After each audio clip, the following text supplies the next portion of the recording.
and welcome to this morning European Guanxi's webinar. My name is Valeria, and I am a member of the webinar team. And today I'll be your moderator for the event, Politics and the Position of the European Union between the USA and China. It's with great honor and pleasure that I am introducing today's guest, Francesco Sisci. Francesco Sisci has an incredible CV or resume. He's a senior associate at the Beijing-based Renmin University. He's also a columnist for Asia Time and a frequent commentator at the China Global Television Network.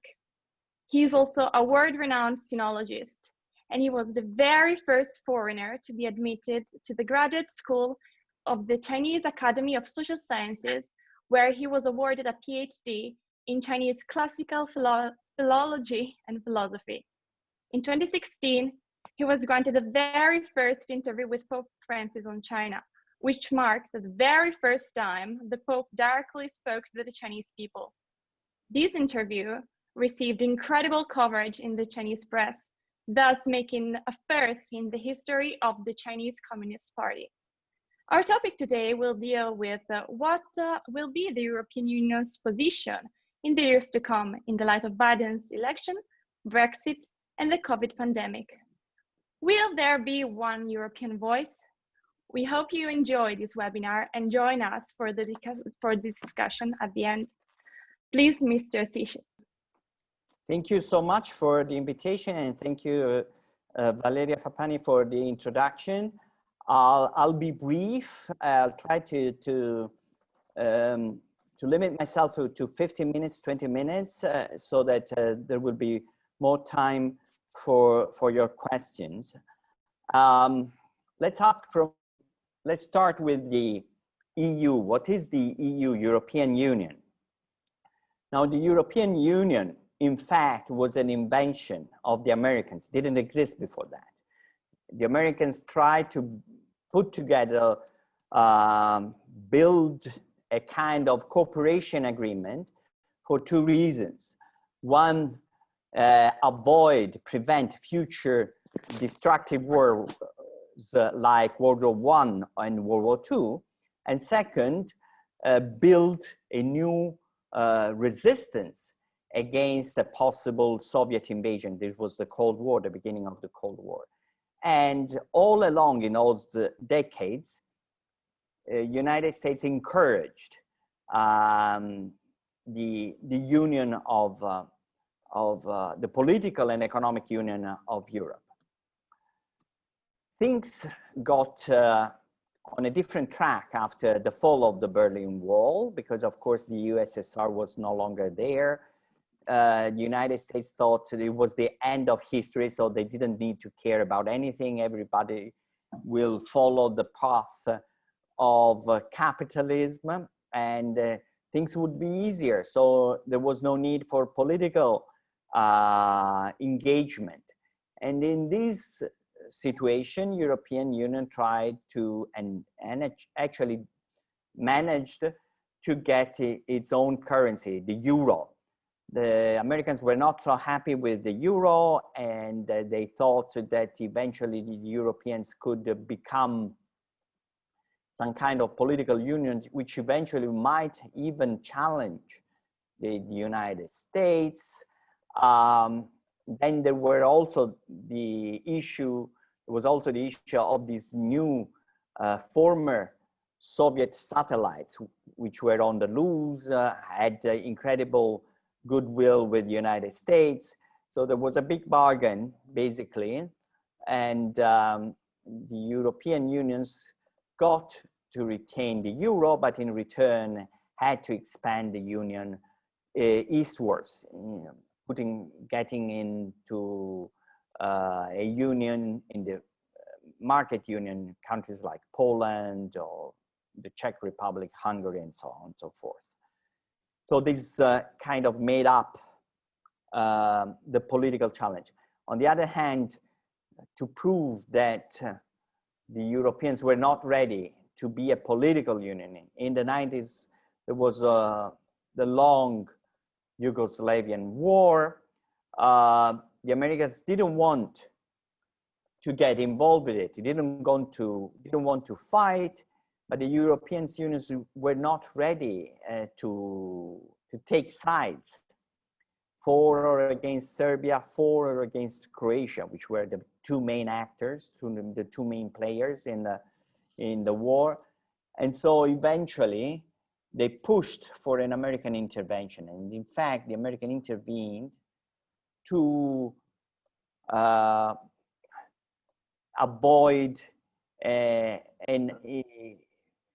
European intervention. So again, once again, the Americans intervene to keep and save the European Union and make it stronger.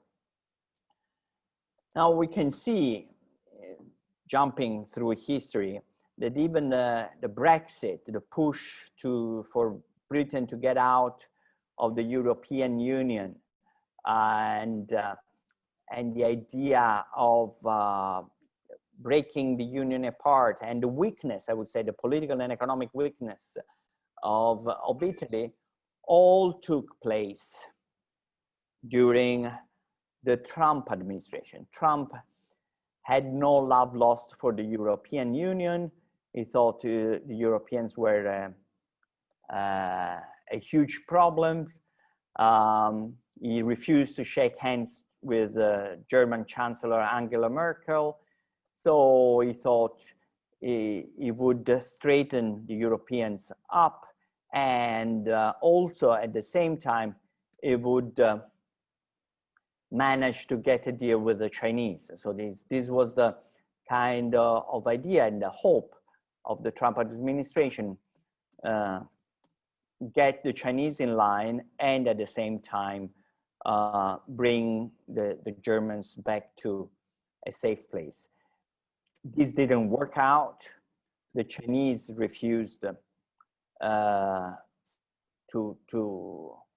kneel, to accept a compromise, to accept the deal the Americans were proposing. And I would say tension soon escalated. Now, this brought the problem of where the European Union would stand. The easy answer would be nowhere. And this was also the hope, and is also the hope of some Chinese. I mean, they have no dog in this fight, the Europeans in this fight. They should keep aloof. There is not an issue of hegemony. I mean, or if you want to use these old imperialistic words, I mean, Europeans are not one country, and they may be better off with China or not, being the big superpower, or they could be better off in a world where not one country is the most powerful, has a definite and a clear leadership on one hand. On the other hand, the reality is, these are thoughts. The reality is that yes, Europeans have less qualms about the Chinese rise as it is. They may have even less qualms about human rights, doing business with people who don't give a damn about human rights of value system, different value systems. The Americans have more issues with that. But what is Europe, and what are European countries? The brief history I showed and I told you proves that without America, there is no Europe. And even the single European countries have no political direction of their own without America. So if America, as it seems clear in the past few months, I would say, and I would say past year and a half to be the second half of the Trump administration, has given up hope to reach a deal with the Chinese, then the Americans will press the Europeans to get together more in a common new Chinese policy. This common new Chinese policy will be commercial, and commercially the Europeans have a lot of issues with China, starting with trade, IPR, theft, aggressive purchasing of companies, and also, of course, the Europeans may follow the line also on human rights, on leadership. Because if the Europeans may have doubts about American leaderships, I don't feel they are ready to fall under the Chinese leadership. And they are not able to have an independent mind of their own, able to challenge both China and the United States. So in the middle of this issue, what we will have with the Biden presidency, my feeling is that with the Biden presidency, and I feel it's already happening, many European countries are reaching out to Biden. The Financial Times had a scoop saying that the European Union reached out to the Biden president, to the United States, to form some kind of alliance, broad alliance against China. My sense is that the pace of this rapprochement, this getting together of the European Union and United States, will gain momentum in the next weeks and months. At the same time, as a journalist, what I can see is that the momentum of Brexit is slowing down. If the European Union is to be an important ally of the United States against China, then maybe one way or another it's better to have the United Kingdom within the EU than out of it. And these may also have consequences for Italy, because Italy it might have been useful for Italy to be chaotic if the European Union were to break up. But if the European Union has to consolidate, then Italy either toes the line and falls back in order, or gets out of the European Union. So what we may see in the future months is strengthening of the Union, and also a more confrontational attitude of the EU versus China, which will make China more isolated, at least prima facie. But China and Chinese leaders are extremely clever, nimble, and they may come up with different ideas. Nobody has to underestimate them. So the next few months could be very complicated, very interesting from, let's say, the point of view of an observer. And we will see, I think, two elements: a stronger military, commercial, and ideological challenge of United States and the EU, perhaps even going back to a free trade agreement which the Obama administration was talking with 4 years ago with and was about to conclude with the European Union. But also we will see a growing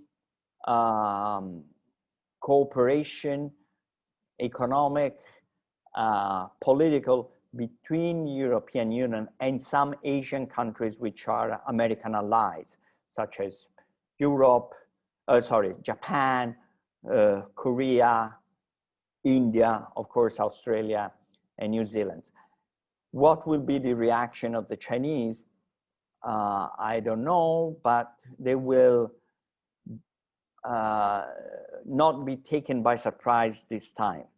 They underestimated the determination of the United States with the Trump administration. They thought at the end of the day, they will have a deal with the United States without giving up fundamental issues. And eventually, about 2 years ago, I think, they realized that this was not possible, because what the United States requested was an opening up of its own market, of the Chinese market, and this would entail the opening up also of Chinese politics. And the Chinese were not ready to this level of opening. And so they closed down, and they were unprepared. But they now are prepared, and they see it coming. They may try to slow it down. They may try to do something, but they know this is happening. They are not naive. This is no surprise. How the Chinese will react, I don't know. What will be the reaction of the USSR? Because of Russia, sorry. Because this is a very important element in all this picture. Also, Russia had an interest in the loosening up of the European Union, and will not be happy with stronger bonds between the United States and the EU, which reached out to Belarus and practically Ukraine. The first reaction, and we see that, is back in China. However, will this Russian support for China be lasting and very long? I don't know. I wonder. Russians are the ultimate geopolitical players. They have a wonderful geopolitical position, dominating Eurasian continent, and they have a history of moving back and forth in alliances. We know that for years they talked with the Nazi, and eventually even split Poland between them and Nazi Germany, to then eventually turn on Germany. Actually, it was Germany turned on the Russians, but they knew that this would happen. And World War II took a different direction. So yes, we have a closer cooperation agreement between China and Russia, but Russia is objectively in a position to gain in an escalating confrontation between China and the United States. If in this war or Cold War or confrontation, China wins, so to speak, then United States will be weaker, then Russia could expand again in Eastern Europe and to the borders of Germany and even Germany. If conversely, United States wins against China, Russians will have a freer hand in Central Asia, which is now more in the orbit of China. So in either case, Russia has got something to gain. The situation is, again, extremely complicated, and China has its own advantages. Its advantages are 1.4 billion people, is the single largest potential market in the world. They have enough technology, they have enough resources to last on their own for some time. So even if they close down, even if they were really under siege, it won't be North Korea anytime soon.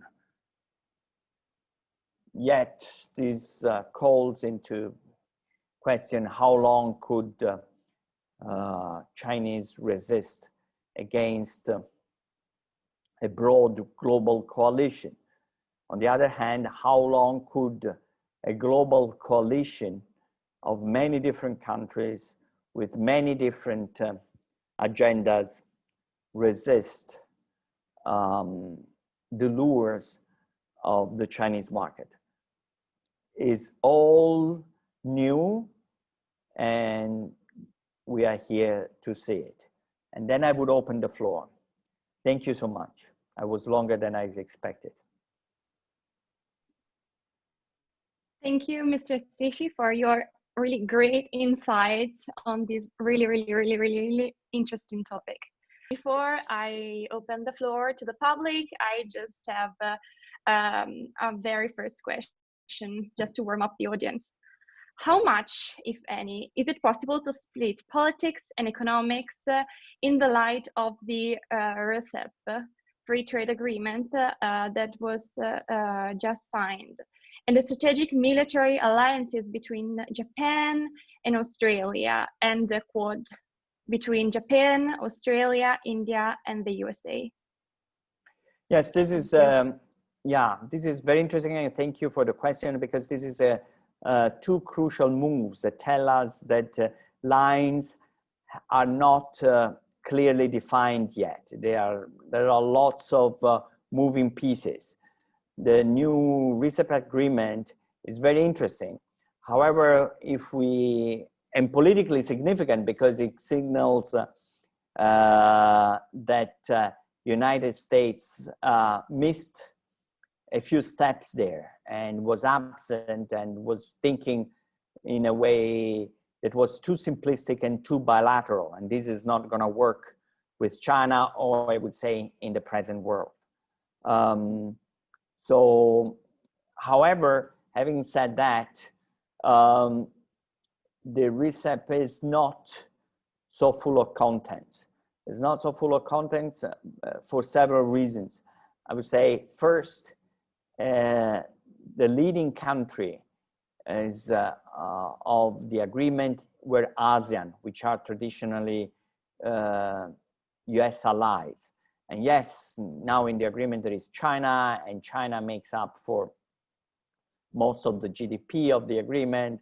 Things will be tilted in another direction. But at the same time, let's look at the practicality. There is a huge tiff between China and Australia, and yet both have signed the RCEP. So that means that although the RCEP is significant, is important, is not, I would say, mind-blowing, is not a turning point. I would say it is more like a signal to to the Americans. Similarly, I would say at this stage is also the defense agreement, the Quad. Japanese, but also Koreans, Vietnamese are worried and concerned about the threats of North Korea. North Korea seems to be totally out of control. Nobody knows what is happening with Kim, with the sister, what the hell is going on. And of course, there are worries about saber rattling about Taiwan and South China Sea. Both are choke points of global trade. So they're extremely important. It's not just a simple territorial agreements.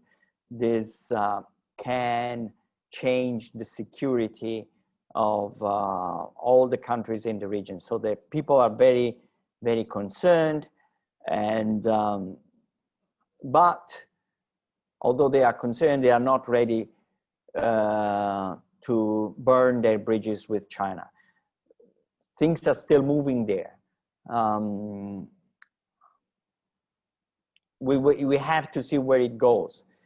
Much will depend on the United States, on these other countries, but also much will depend on China, on what the moves are from China. And again, China will not move just in one direction. It is clever. It may give us a lot of surprises. Thank you so much for your really, really interesting answer. And I'll ask Connor to ask his question now. Thank you. Incredible presentation and amazing points. I have two really quick questions. So I'll try and make it as coherent as possible. Essentially, the first question revolves around Borrell's. He put a video on Twitter, and it was very much talking about how the EU wants to be more active politically, and he doesn't want the EU to be viewed as purely an economic phenomenon. It has geopolitical aims, geopolitical strategy.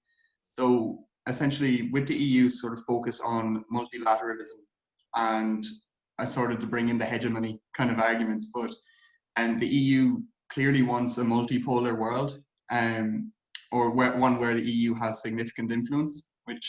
So is that really possible, given the aims of the US and China in general?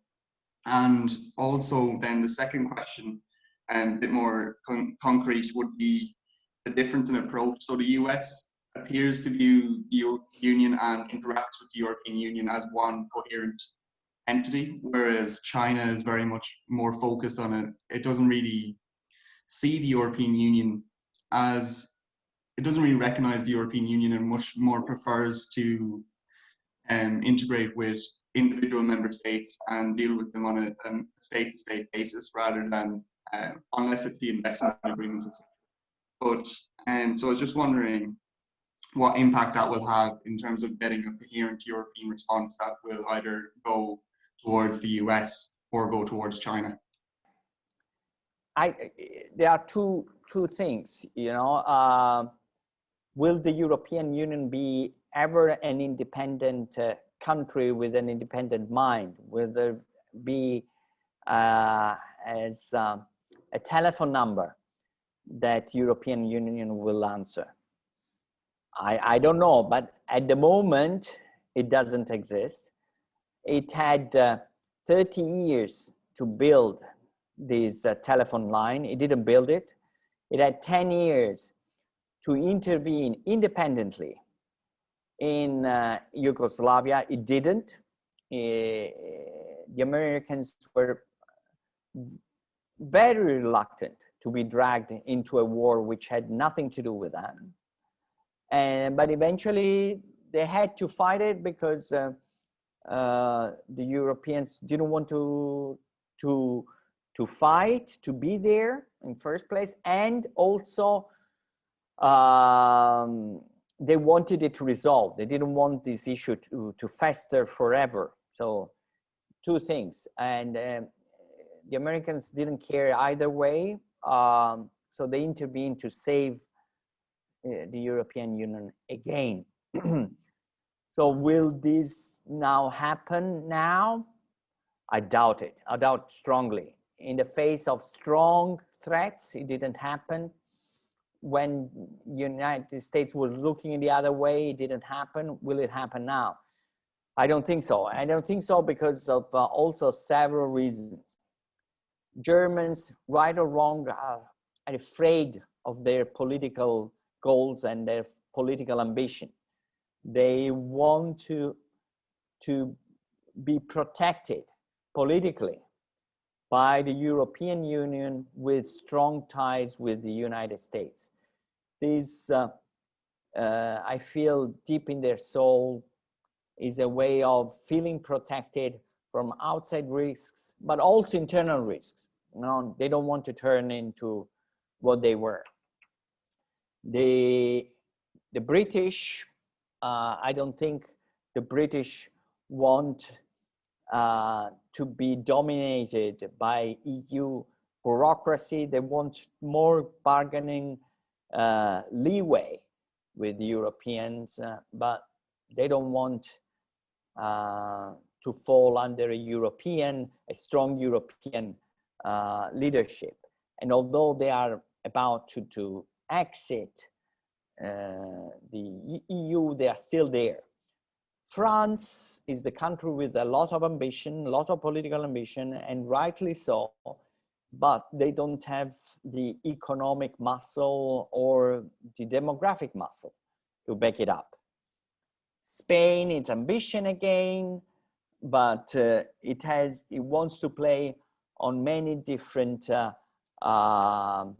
planes. We know that Spain has an interest, a specific interest in Latin America. It is the bridge between Latin America and the new United States that speaks Spanish and Europe. And I don't think they're very European, but I don't think they want a European Union that dominates them and takes these very unique cards they have out of their own hands. Etc., etc. I don't want to go country by country, but what I see is that there is no single country which has a unique interest in giving up its national political interest, and if this were to happen, it can happen only as it was in the first Cold War against the Soviet Union, being backed up by the United States for a political goal that goes beyond the scope of the Union itself. In the first Cold War, it was confronting USSR. In the second Cold War, it might be confronting China. Now, this being the situation, I don't think there is any real option of EU really finding a way between China and the United States, or for China to drive a wedge between between Europe and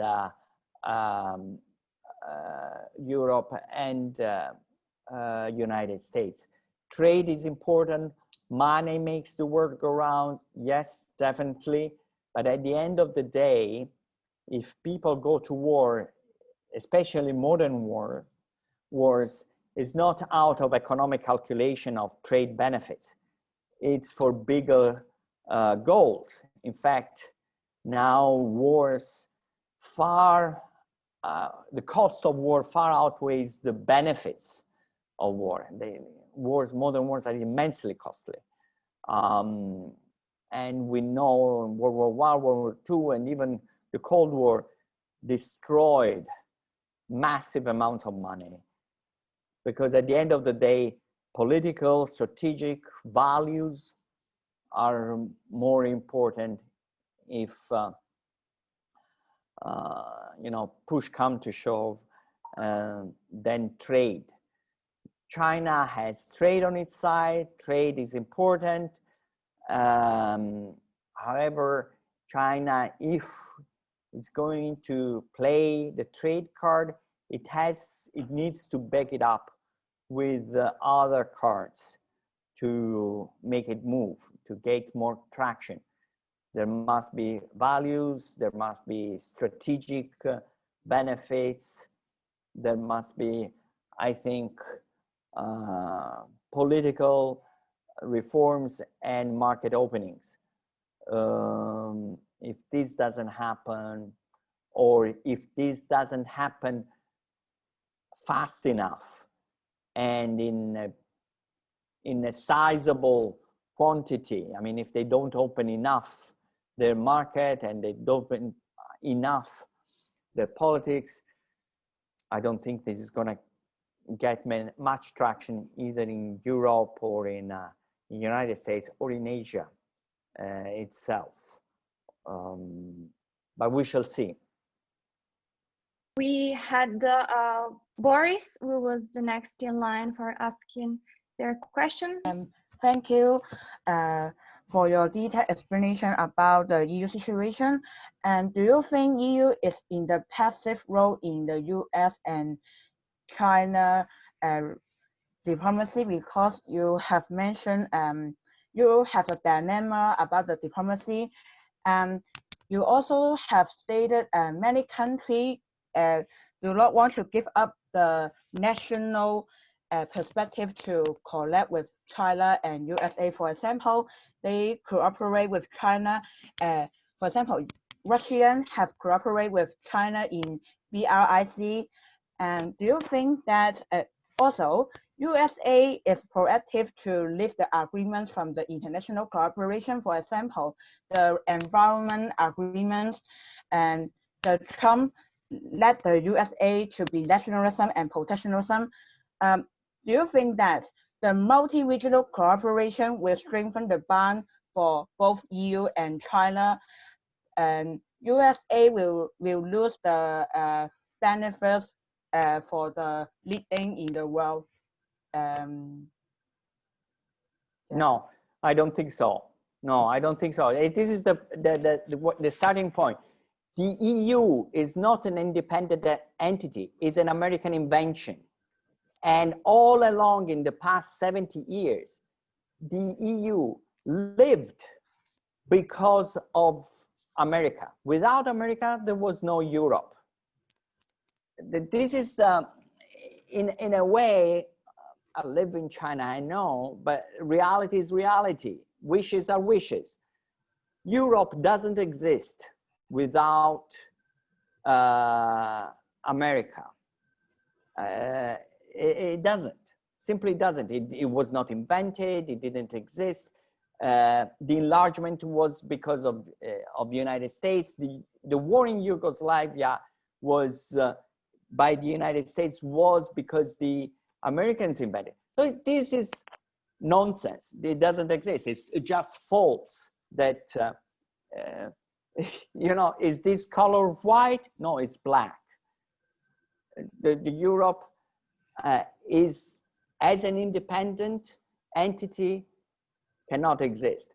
Now, there are leeways. Russia is not in the European Union, so let's take Russia out of this calculation, because this is a completely different thing.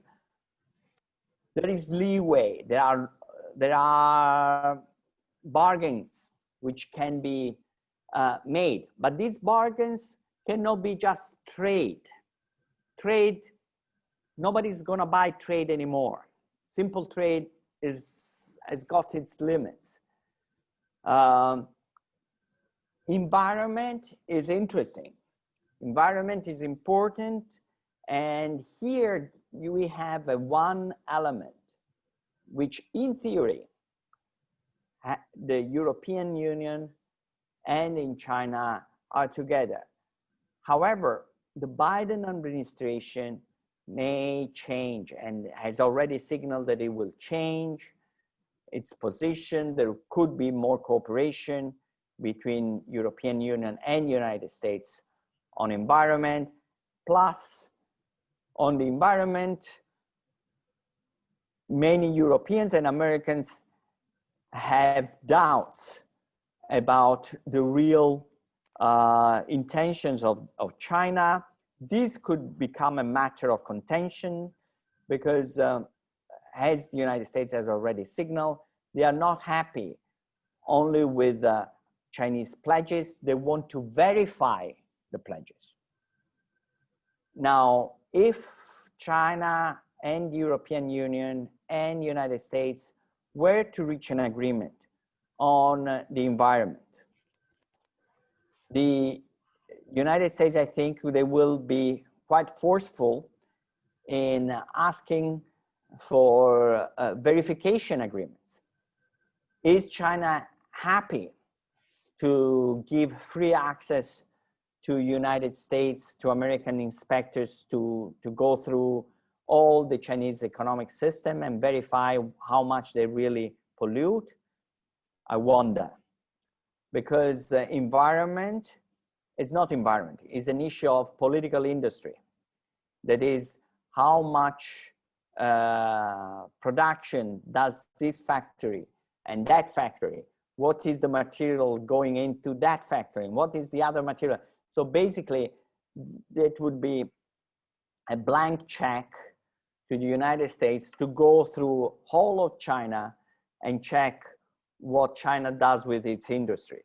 So, you know, in reality, can a verification agreement between China and United States on environment be signed? I wonder. This would have to have, this would need a strong trust between China and United States, and now we don't have this trust. What China can do to rebuild this trust? If I were Chinese, I would try to focus on that. Thank you. Thank you so much. The next person is Antonio to ask their question. First of all, thank you for the presentation. And my question is, do you think that the formation of an international coalition of liberal, like-minded countries against China might encourage Chinese leaders to modify their, China's non-alliance strategy? Because there is already an ongoing debate among China's international relations scholars about this. Thank you. Very good question, very good point. Yes, this is the future. This is my hope. We know that Biden has already announced this, an alliance of and a meeting of liberal and like-minded countries. It has not, we don't have, of course, a list of the countries invited, but yes, you are right. There is already a debate in China, and my personal hope, of course, is that China would commit to some kind of reforms. This could be the way out of the present Cold War conundrum. Will this happen? The prima facie, I would say no. China is going in a different direction. It's concentrating power in the hands of Xi Jinping. So Xi Jinping should, why should now turn liberal? No, in theory. On the other hand, it might be possible. Why? Because all the power is concentrated in the hands of Xi Jinping. So a lot of power, Xi Jinping concentrated a lot of power. It took away power from the old power groups, which is fine. But now with so much power in his hands and so many decisions to make, so over 1.4 billion people, well, he cannot do everything on its own. He has to redistribute one way or another power in a different way. How will he redistribute power? We don't know.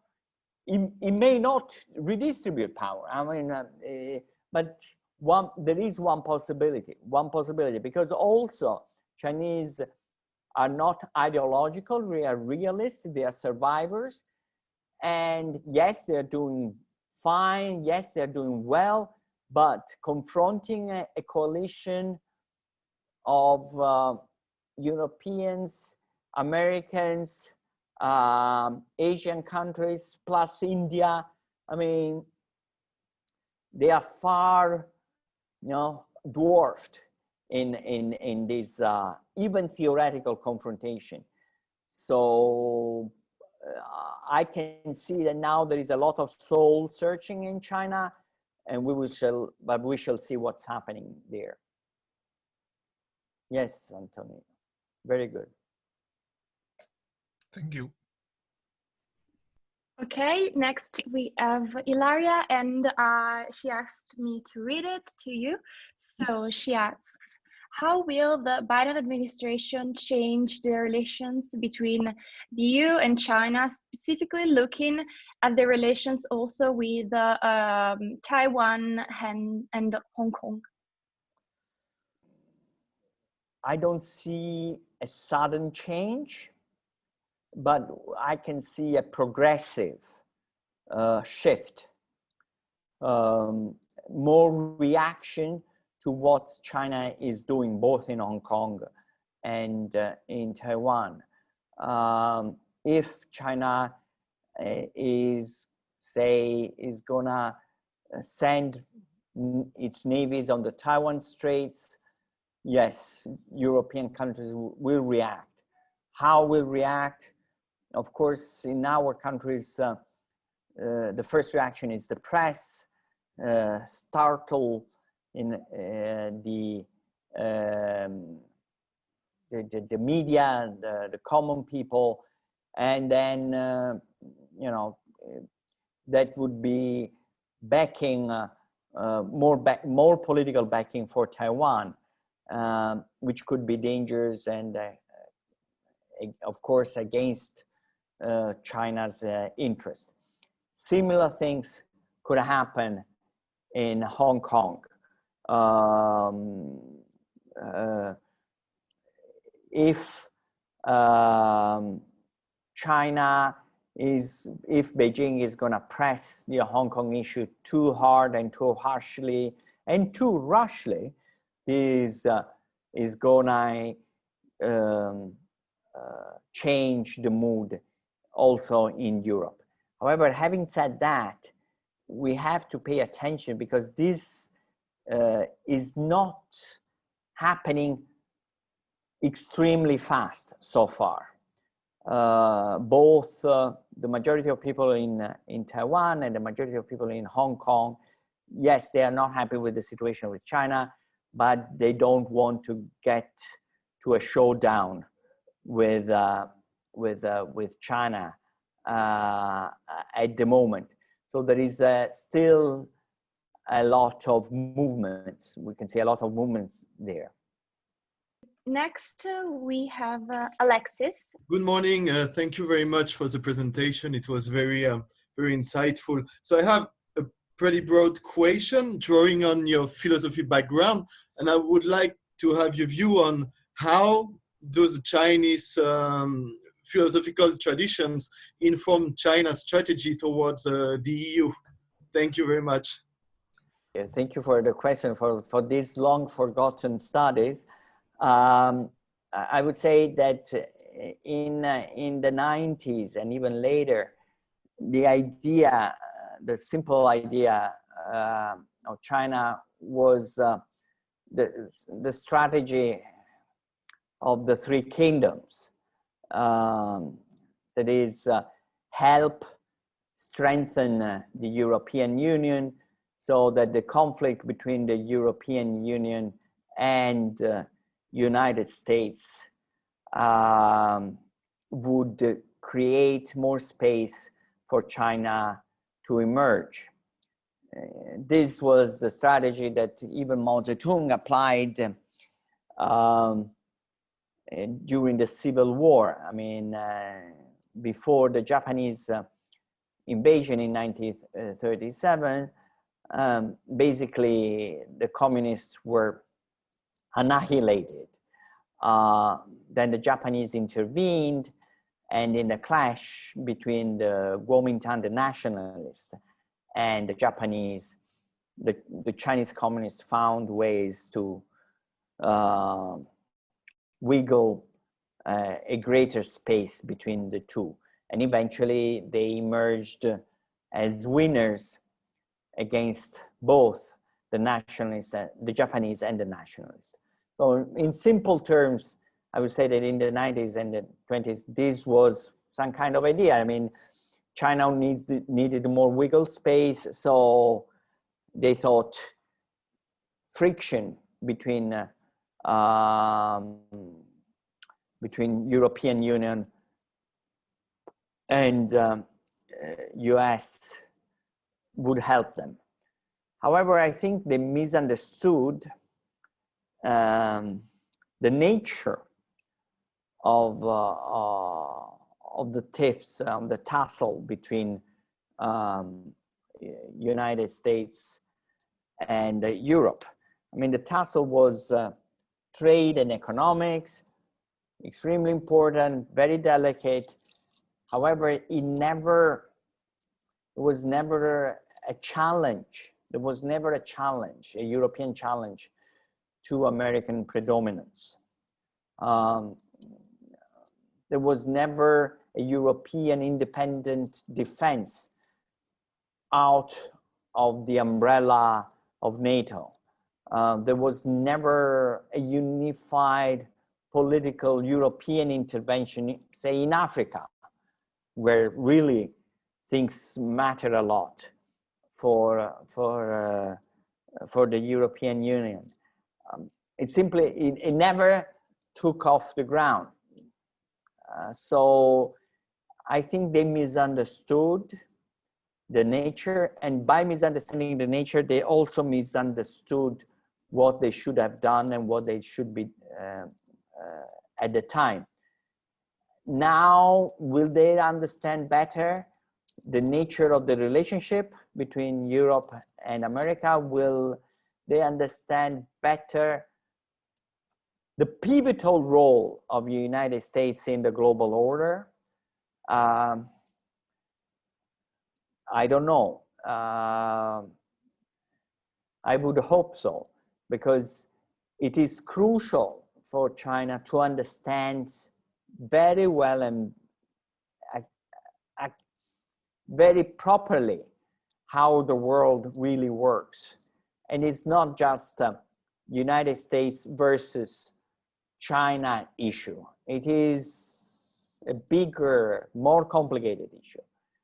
And I do hope China understands it. Thank you. Next, we have Malvina. Hi, I am Malvina Montini. I really enjoyed, I really like your discussion, so thank you very much for today's debate. And I have a question about the future of the European Union related to the relation with the US and China, because we all know that basically Europe, okay, is a unique stuff, but we all know that every state at the end, every country do what they want. For example, about the 5G, or also about the energy issues. We can remember, for example, the Nord Stream, the South Stream, and everything. So the issues with Russia and the gas. And we all know that Europe is pretty close to the US because of the transatlantic treaty. So it's inside the transatlantic treaty. And so I would like to know, by now that China is becoming, it's already a really strong power. And after the Biden election, how do you think the relation between Europe and US will be changed? Because most of the countries will choose China. Yeah, I think most of the country will choose China.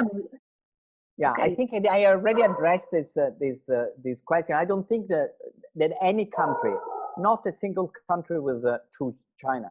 I don't believe it.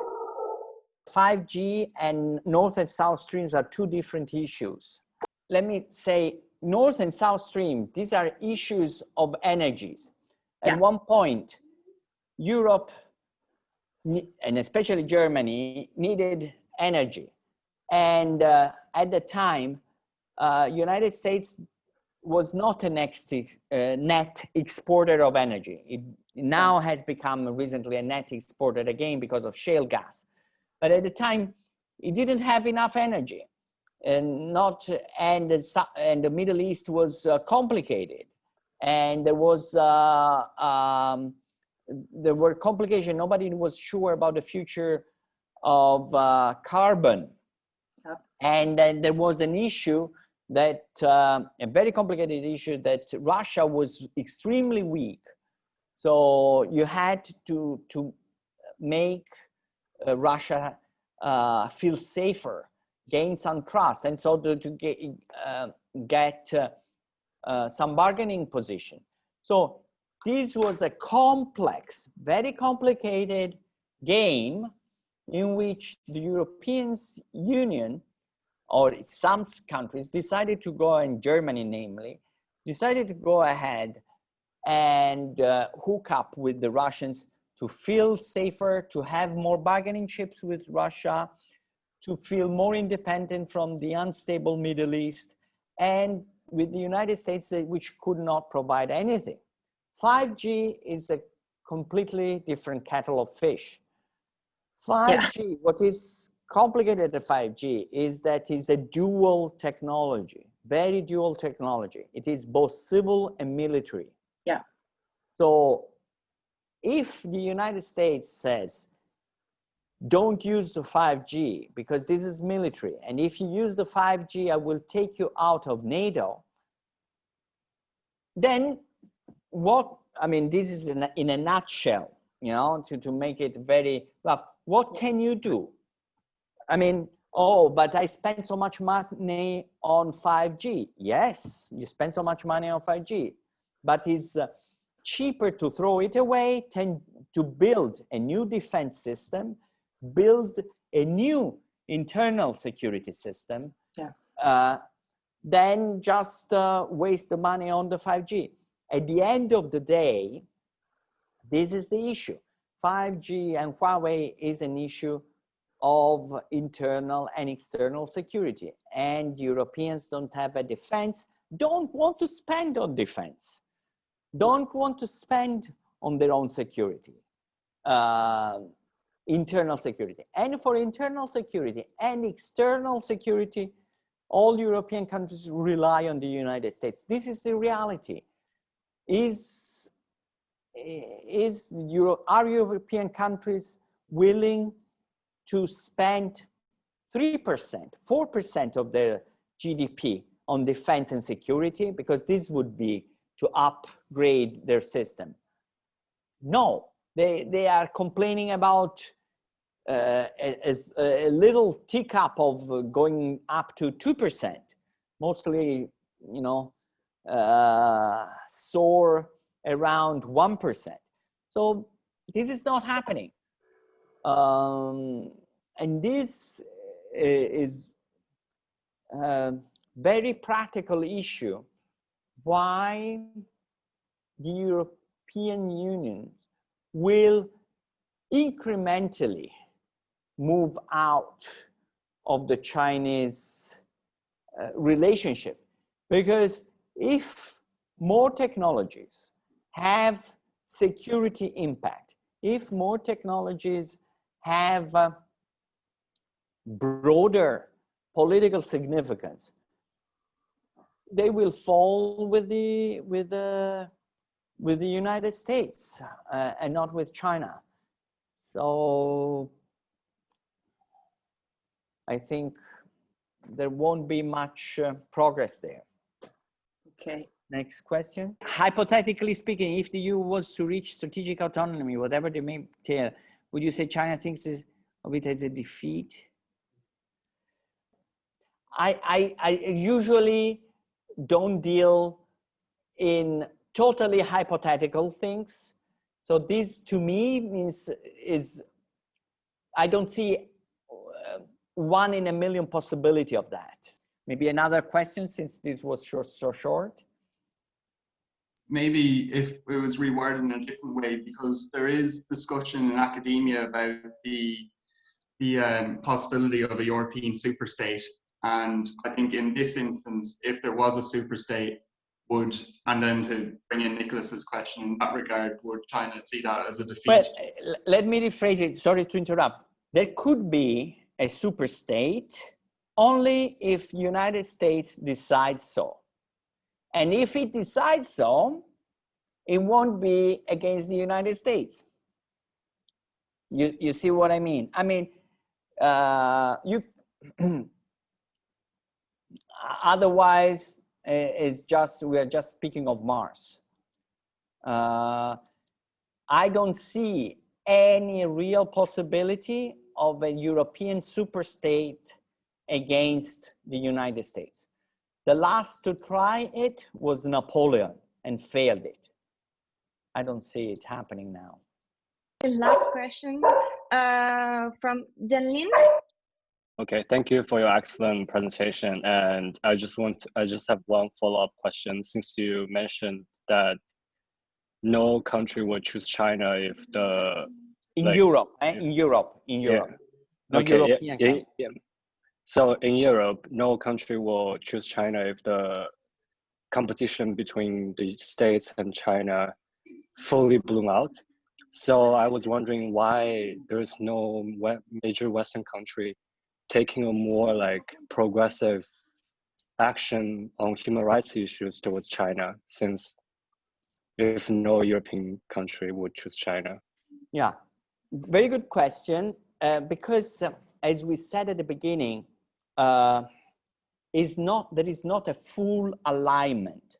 And what I say, if push come to shove, that is, if really you cannot do it, European countries will try to get some space of maneuver, room for maneuver. And as I said at the beginning, the Europeans are not so keen on value issues, on human rights, on also big issues of hegemony. China, United States, no, they don't care. Trade is very important. Trade, economy is very important. And on this trade and economy issue, Europeans are even fiercer than United States.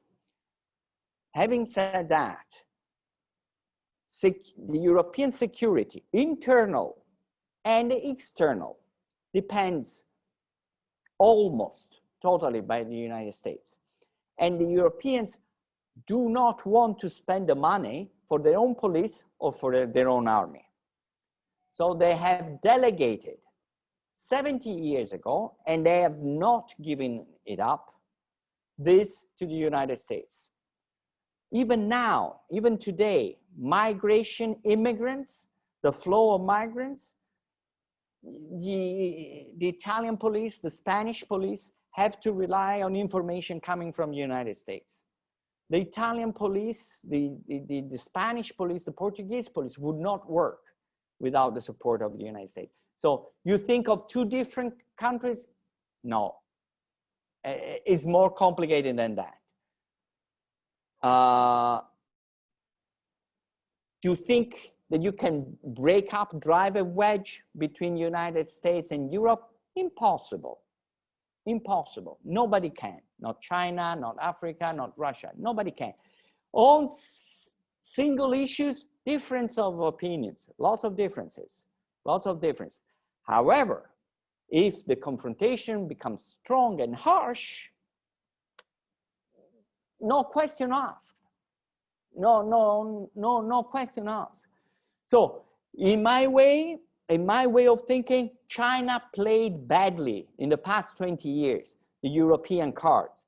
Why it played badly? Because it misunderstood the relationship between European and United States.